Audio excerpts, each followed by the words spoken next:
I didn't raise my voice. I didn't slam my fist on the table. I just looked across at Marcus, smiled, and said, "That's an interesting proposal. Let's discuss this with everyone present." The color drained from his face, and I knew right then that the next hour would change everything. Let me back up. My name is Robert Chen. I'm 63 years old, and I've owned Chen Hardware in Portland, Oregon for the past 35 years. My father started it in 1962, and when he passed, I took over. It's not fancy. We're not Home Depot, but we're the place where contractors know they'll get honest advice and where families come for their weekend projects. After my wife Linda died 4 years ago from cancer, that store became my whole world. Well, that and my son. David is 29. He's always been a good kid, smart, hardworking, maybe a little too trusting. After college, he worked with me at the store for a few years, learning the business. But he had bigger dreams. He wanted to expand, modernize, maybe open a second location. I respected that. So, 3 years ago, when he proposed partnering with Marcus Webb to create a commercial supply division, I supported him. Marcus was 34, confident, always wearing expensive watches and talking about scaling up and market penetration. He had an MBA from a decent school and 5 years of experience in commercial sales. On paper, he looked perfect. David was excited. They formed Chen Webb Commercial Supply as a separate entity, and I helped them get started with a loan and some connections in the industry. For the first 2 years, everything seemed fine. The commercial division was growing. Marcus brought in some decent contracts. David was happy, working long hours but energized by the challenge. Then, about 8 months ago, something shifted. David started looking tired. Not just physically tired, but worn down. He'd always been the type to share his day with me over dinner, but now he was vague. "Everything's fine, Dad. Just busy." When I asked about specific contracts, he'd changed the subject. I noticed he stopped mentioning Marcus as much. I'm not a suspicious man by nature, but I've been in business long enough to know when something's wrong, so I paid attention. The first real red flag came 6 months ago. I was at the main store when one of our longtime contractor customers, Bill Morrison, pulled me aside. "Hey, Robert, I've been meaning to ask. I got a quote from your son's commercial division last month for a big job. The price was good, but when I called to confirm, David seemed confused about the details. Said he'd get back to me. Never did. I ended up going with another supplier. Everything okay over there?" I told Bill I'd look into it. When I asked David about the Morrison job, he looked genuinely puzzled. "Morrison? I don't remember quoting that job, Dad. Let me check with Marcus. He handles most of the outreach now." David called me back that evening. Marcus says he sent the quote, but Morrison never responded. Probably just a miscommunication. Maybe. But it bothered me. The second red flag was more concrete. 3 months ago, I stopped by the commercial division office unannounced. It was a small space in an industrial park. Nothing fancy. David's truck was in the lot, but the door was locked. I called him. "Dad? Yeah, I'm here. Sorry, must have locked it by habit. Come on in." When he opened the door, he looked flustered. The office seemed normal enough, but I noticed something odd. There were file boxes stacked in the corner, and one was partially open. I could see documents inside, and the name on one folder caught my eye. Summit Construction, Web Consulting. "What's Web Consulting?" I asked casually. David glanced at the box. "Oh, that's just some side work Marcus does. Consulting for companies that need supply chain optimization. It's separate from our business." It struck me as strange that Marcus would have a separate consulting business while supposedly being fully committed to the partnership with David. But I didn't push it. Not then. The third red flag was the most alarming. 2 months ago, David's fiancée, Emily, called me. Emily Tran was a sweetheart. She'd been dating David for 2 years, and they'd gotten engaged 6 months prior. She was a teacher at a local elementary school, practical and level-headed. "Robert, can I talk to you about something? I'm worried about David." We met for coffee. Emily looked stressed. "He's been so anxious lately. He barely sleeps. Last week, I saw him going through paperwork at midnight, And when I asked what was wrong, he just said work was complicated. Then yesterday, Marcus came by our apartment. I wasn't supposed to be home, but I'd left work early because I wasn't feeling well. I heard them arguing in the living room. What were they arguing about? I couldn't hear everything. But Marcus was saying something about David needing to commit to the plan and that they had to secure the assets. Then David said, "I'm not comfortable with this." And Marcus said, "It's too late to back out now. Robert, it scared me." "What's going on?" I told Emily I'd handle it, but I didn't go directly to David, not yet, because by then, my gut was screaming that something was very wrong with Marcus Webb. I did what Linda would have done. She'd been a paralegal before becoming a stay-at-home mom, and she'd always been meticulous about research. I started digging. First, I verified Marcus's credentials. The MBA was real. The previous job experience checked out. But then I started looking deeper. I searched court records. I called a private investigator friend, Tom Patterson, who owed me a favor. "Tom, I need you to run a background check. Thorough. Not just criminal, but civil cases, business disputes, everything." "Who's the subject?" "Marcus Webb. 34 years old. Last known address." I gave him the details. 3 days later, Tom called me back. "Robert, you're going to want to sit down for this." Marcus Webb had a history. Not a criminal one, exactly, but a pattern. In the past 10 years, he'd been involved in 4 business partnerships. Each one had ended badly. In Tampa, he'd partnered with a small electrical supply company. 2 years later, the owner accused him of diverting contracts to a shell company Marcus controlled. They'd settled out of court, and Marcus had moved to Phoenix. In Phoenix, same story. Partnership with a plumbing supply business, accusations of financial impropriety, settlement. Marcus moved to Seattle. In Seattle, he'd partnered with a family-run building materials company. That one had gone to court. The family had alleged that Marcus had systematically stolen customer relationships and trade secrets, planning to launch a competing business. They'd won a judgment against him for $60,000, but Marcus had declared bankruptcy and never paid. "He's a serial con artist," Tom said. "He targets small family businesses, gains trust, embeds himself in operations, then either steals the customer base or manipulates the ownership structure to squeeze out the original owner. The pattern is always the same. He's careful enough to avoid criminal charges, but he's left a trail of destroyed partnerships." My blood ran cold. "There's more," Tom continued. "I found incorporation documents filed 6 weeks ago. Webb Consulting LLC, registered in Delaware. And Robert, the business description is commercial building supply and distribution. He's setting up a competing business." That night, I couldn't sleep. I kept thinking about David, about how tired he'd looked, about Emily's worry. I thought about my father building this business from nothing, about Linda and me pouring our lives into it, about David's dreams of expansion, and I thought about Marcus Webb, this predator who'd chosen my son as his next victim. The next morning, I called my lawyer, Jeff Kozlowski. Jeff had handled our business affairs for 20 years. I told him everything. "Jeff, I need to understand something. David and Marcus formed Chen Webb Commercial Supply as an LLC. David owns 51%, Marcus owns 49%. But what happens if Marcus can manipulate David into changing that structure?" Jeff was quiet for a moment. "If David signed over controlling interest, or if they restructured to equal partnership, Marcus could potentially vote to dissolve the company or force a buyout. With his 49%, he already has significant power. If he can get to 50% or more, he controls everything. And Robert, if your son guaranteed any business loans personally, and if Marcus has access to the company accounts, he could destroy David financially." Yes, I made a decision then. I wouldn't confront Marcus. Not yet. I needed proof of what he was planning, and I needed to protect David without alienating him. If I went to David with accusations, Marcus would just deny everything and paint me as a controlling father who couldn't let go. David might even side with Marcus out of loyalty to their partnership. No, I needed Marcus to reveal himself. Over the next 3 weeks, I became a detective. I talked to the commercial division's customers, casually asking how things were going.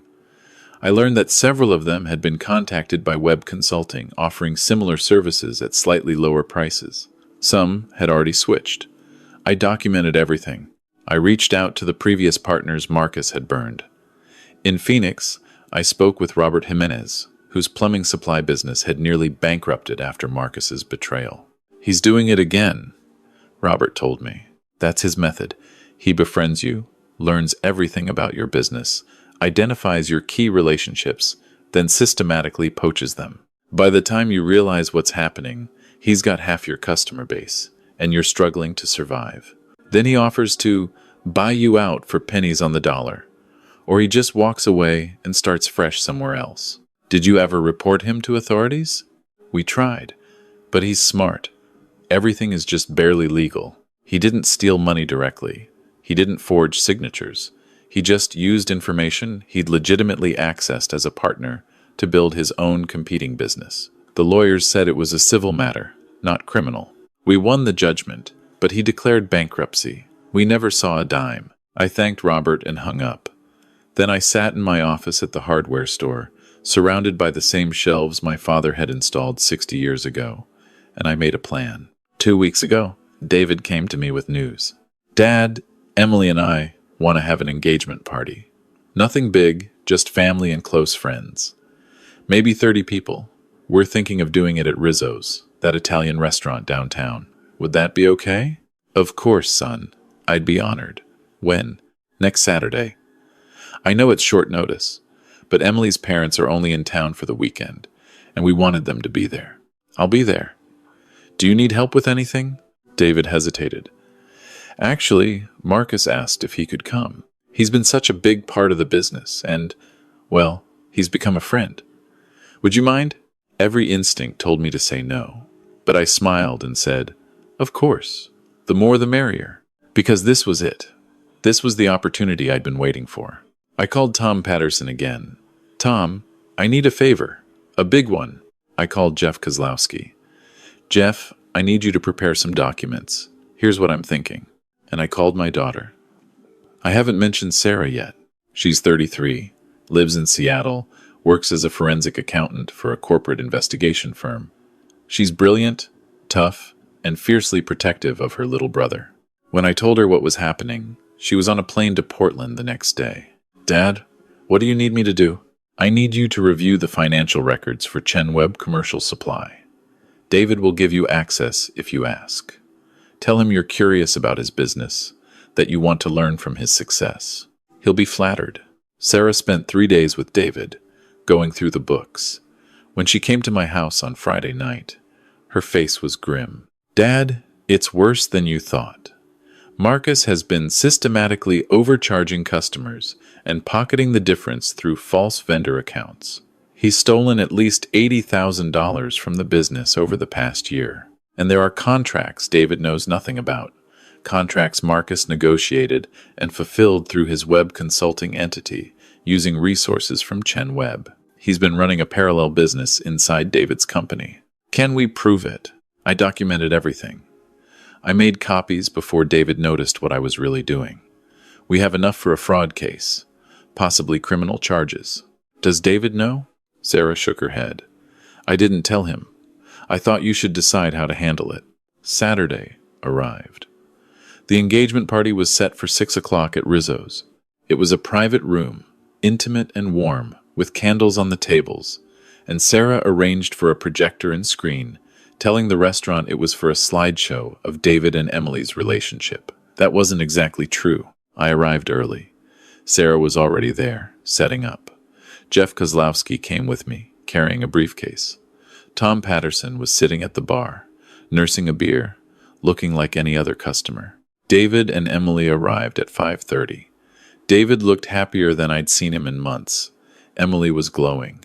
Guests started trickling in. Emily's parents, my sister and her husband, some friends, co-workers, and at 5:55, Marcus Webb walked in. He was wearing an expensive suit, his usual confident smile in place.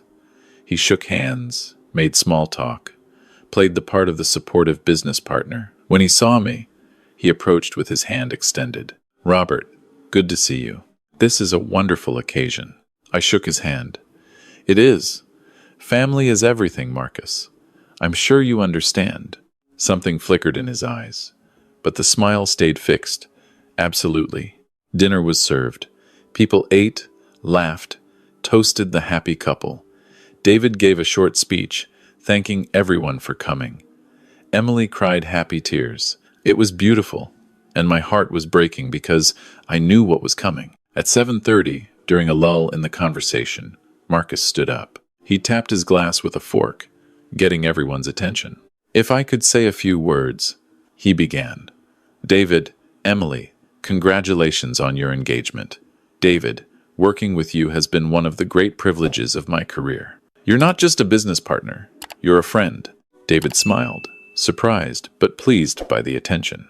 Marcus continued. In fact, David and I have been discussing the future of ChenWeb Commercial Supply quite a bit lately. We've got some exciting opportunities on the horizon, growth opportunities. But they require commitment, full commitment. I felt Sarah tense beside me. This wasn't part of a normal toast. Marcus turned to look at me. Robert, I know you've been the foundation of this family's success. The hardware store is a Portland institution, but I think it's time for the next generation to truly take the reins. David has vision. He deserves the resources to fulfill that vision. David looked confused. Marcus, what are you? Marcus pulled an envelope from his jacket pocket. I took the liberty of having some documents drawn up. David, I think you should propose to your father that he transfer ownership of Chen Hardware into the ChenWeb Commercial Supply structure. We could integrate operations, streamline costs, access new markets. It's a natural evolution. The room had gone silent. Emily's smile had frozen. David looked horrified. Marcus, this isn't the time or place for this conversation, David said quietly. But Marcus wasn't done. He looked at me, and now the friendly mask had slipped just a little. His eyes were hard. Robert, I'm sure you want what's best for your son. David and I have built something special, but we need capital to grow. The hardware store has equity. It's the logical next step. Unless, of course, you don't trust your own son to manage it properly. It was a trap, a public manipulation. If I said no, I'd look like a controlling father undermining David's business. If I hesitated, Marcus would push harder, and I could see the calculation in his eyes. He was counting on me being too polite, too concerned about making a scene at my son's engagement party to confront him directly. He'd miscalculated. I stood up slowly. I didn't raise my voice. I just looked at Marcus and smiled. That's an interesting proposal, Marcus. Let's discuss this with everyone present. The color drained from his face. I gestured to Sarah. Sarah, could you help me with something? Sarah stood and walked to the projector we'd set up. She connected her laptop. The screen came to life. Marcus, I said, still calm, still smiling. Before we discuss transferring my family's business into your partnership with my son, I think everyone should know a little more about you. The first image appeared on the screen. It was a court document. This is from Hillsborough County, Florida, filed in 2016. Jameson Electrical Supply versus Marcus Webb. The complaint alleges that you diverted company contracts to a shell corporation you controlled, violating your partnership agreement. It was settled for $45,000. Marcus had gone pale. That was a misunderstanding, a business dispute. Of course, I said. Let's look at the next one. Another document appeared. Maricopa County, Arizona, 2018. Desert Plumbing Supply versus Marcus Webb. Very similar allegations. Settled for $35,000. David was staring at the screen, then at Marcus. What is this? And this one, I continued, advancing to the next slide, is my favorite. King County, Washington, 2020. The Chen family, no relation to us, coincidentally who owned Pacific Building Materials, versus Marcus Webb. This one actually went to trial. The court found that you had systematically stolen customer relationships, trade secrets, and business intelligence with the intent to start a competing business. The judgment was for $60,000. You declared bankruptcy rather than pay. Marcus was standing frozen, his face now red. This is slander. You can't prove. I can prove all of it, I said. These are public records. But let's talk about what you've been doing here in Portland. Sarah clicked to the next slide. It showed a spreadsheet. This is a financial analysis of Chen Web Commercial Supply for the past 12 months. It shows systematic discrepancies between customer invoices and vendor payments. Marcus, you've been overcharging customers and routing the difference to fake vendor accounts that you control. The total theft is approximately $83,000. David stood up abruptly, his chair scraping back. What? And this, I said, as Sarah showed the next slide, is incorporation paperwork for Web Consulting LLC, filed 6 weeks ago. The business description is identical to Chen Web Commercial Supply. You've been setting up a competing business, Marcus. Again. Using my son's resources, his customers, his trust. Marcus's jaw was clenched. For a moment, I thought he might try to run, but then his expression changed. He looked at David, and his voice took on a pleading tone. David, listen to me. Your father is trying to sabotage us. He's always been controlling, always afraid you'd outgrow his little hardware store. These documents, this presentation, it's all manipulated. Don't let him destroy what we've built together. David was staring at Marcus like he'd never seen him before. Is it true? The theft? The fake vendors? The competing business? David, we can talk about this privately. Your father is making a scene to embarrass you. Is it true? David's voice was louder now, shaking. Marcus's mask finally fell away completely. His voice turned cold. You want to know the truth? Fine. Yes. I've been preparing for the inevitable. You're weak, David. You always have been. You talk about growth, but you don't have the stomach for what it takes. I built our customer base. I brought in the contracts. I did the real work while you played at being a businessman. That company is more mine than yours. The room was dead silent. And you know what? Marcus continued, his voice rising. If you don't sign those papers transferring the hardware store into our partnership structure, I'll destroy you. I'll take every customer we have to my new company. I'll spread word in the industry that you're unreliable, that Chen Web is failing. I'll sue you for the loans you personally guaranteed, and I'll make sure you're bankrupt before your wedding. You need me, David. You always have. I'd expected anger, denial, maybe an attempt to leave quietly. I hadn't expected this level of vindictive rage. And I hadn't expected what happened next. Tom Patterson stood up from where he'd been sitting quietly in the corner. He pulled out a badge. Marcus Webb, I'm Detective Patterson with the Portland Police Department, Economic Crimes Unit. I need you to come with me. Marcus spun around. What? This is insane. You can't. I have a warrant for your arrest on charges of wire fraud, theft by deception, and filing false business records. You have the right to remain silent. As Tom read Marcus his rights, 2 uniformed officers who'd been waiting outside came in. The room was in chaos. Guests were standing, shocked. Emily's mother was crying. And David just stood there, staring at Marcus being handcuffed. And I saw my son's face crumble, not with anger, with pain, with the realization that he'd been betrayed by someone he'd trusted completely. The police led Marcus out. Jeff Kozlowski approached David with a gentle voice. David, I'm sorry this had to happen here, but your father thought it was important that you see the truth in a way that couldn't be denied or rationalized later. Marcus has been under investigation for the past 2 weeks, since your father and Tom Patterson brought the evidence to the district attorney. The financial crimes Sarah uncovered, combined with the pattern of behavior in other states, gave them enough for charges. David looked at me. His eyes were wet. Dad, I didn't know. How did you... I know you didn't, I said quietly. That's why I couldn't just tell you. You'd have defended him. You'd have thought I was being overprotective. You needed to see it for yourself. Emily moved to David's side, taking his hand. The party, obviously, was over. Guests started to leave, offering awkward condolences. Emily's parents hugged their daughter, bewildered by what they'd witnessed. When the room had cleared except for family, David sat down heavily. Sarah sat beside him, putting her arm around her little brother. I'm such an idiot, David said. All the signs were there, the missing contracts, the confusion with customers, Marcus's weird side business. I wanted to believe in the partnership so badly. I wanted to prove I could build something. You did build something, I said. Marcus exploited that. But David, Chen Web Commercial Supply is still yours.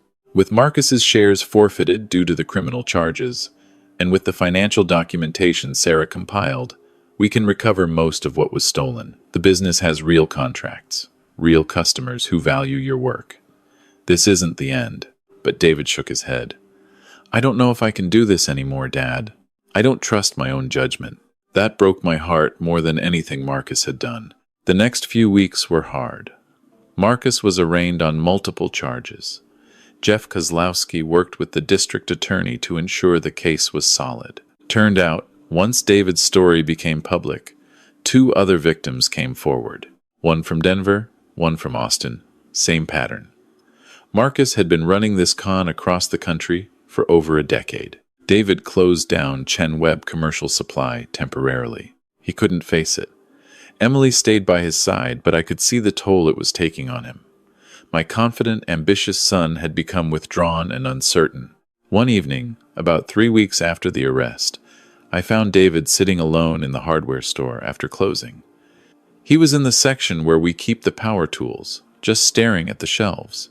You know, I said, sitting down beside him on an overturned bucket, when your grandfather started this place, he got conned too.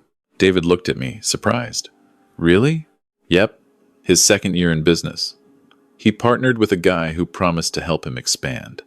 Turned out the guy was skimming money from the register. By the time Grandpa figured it out, he'd lost about $8,000. Back in 1964, that was everything. What did he do? He rebuilt. Slowly, carefully, and he became very good at reading people, not paranoid, just discerning. He taught me that trust has to be earned, not given. And he taught me that getting fooled doesn't make you stupid. It makes you human. David was quiet for a long moment. Then he said, I should have listened to my instincts. I knew something was off about Marcus. But I wanted the partnership to work so badly that I ignored the warning signs. That's the thing about con artists, I said. They're good at finding what you want and making you think they can give it to you. Marcus identified your dreams and used them against you. But David, those dreams weren't wrong. Wanting to grow, wanting to build something significant, wanting to prove yourself, those are good ambitions. You just had the wrong partner. I don't know if I want to try again. You don't have to decide now. Take your time.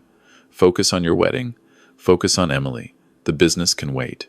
But something else happened that changed things. 4 days later, I got a call from a woman named Patricia Holland. She owned a small electrical contracting business in Vancouver, Washington, just across the river. She'd heard about what happened with Marcus through industry contacts. Mr. Chen, I'm calling because something similar happened to me 5 years ago.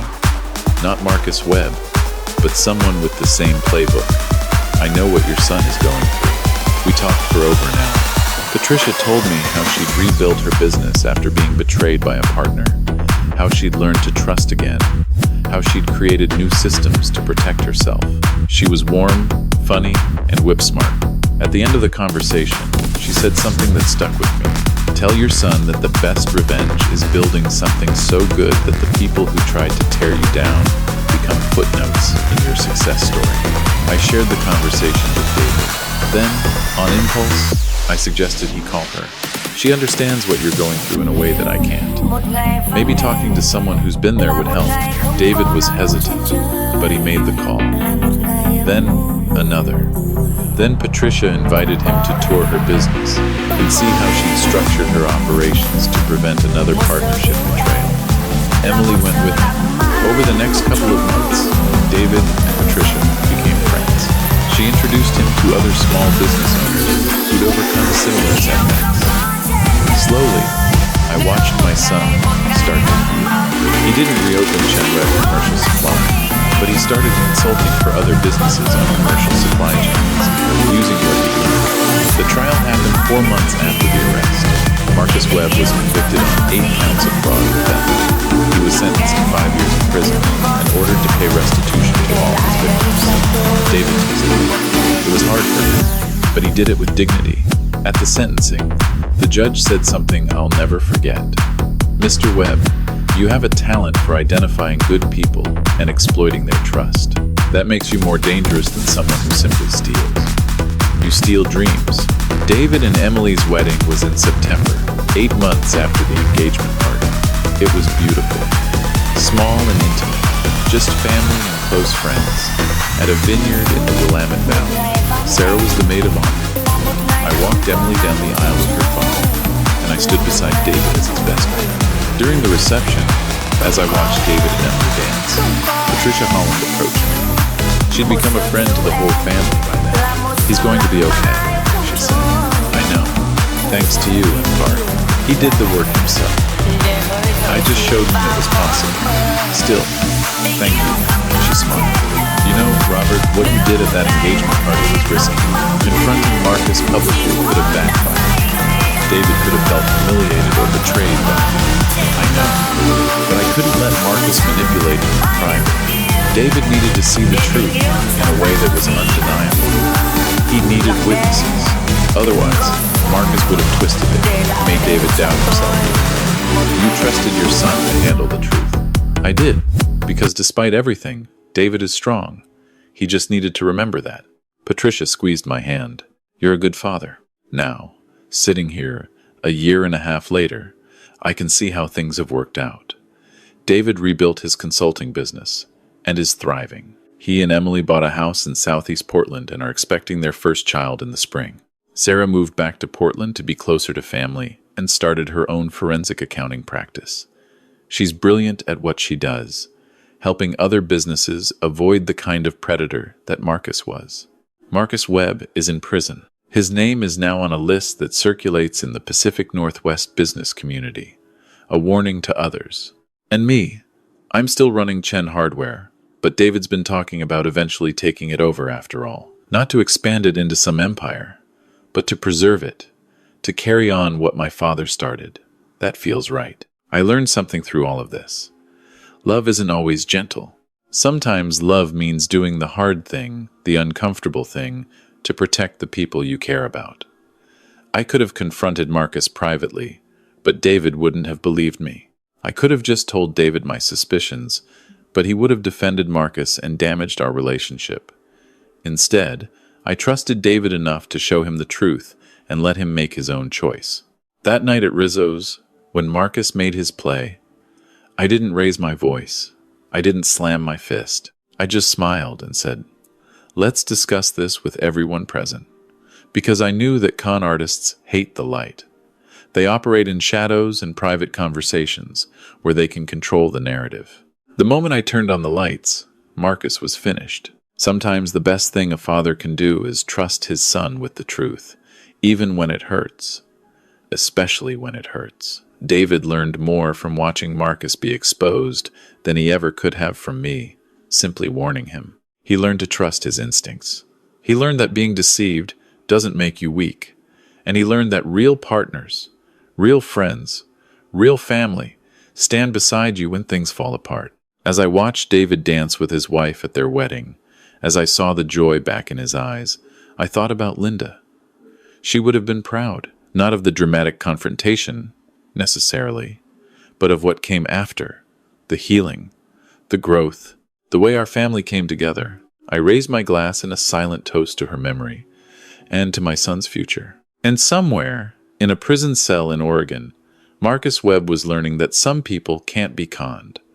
Some families can't be broken, and some fathers will do whatever it takes to protect their children, even if it means waiting for the perfect moment to reveal the truth. That's what I did. I waited. I gathered evidence. I prepared. And when Marcus tried to make his move, I was ready. I didn't flinch. I didn't shout. I just smiled and turned on the lights. And that made all the difference.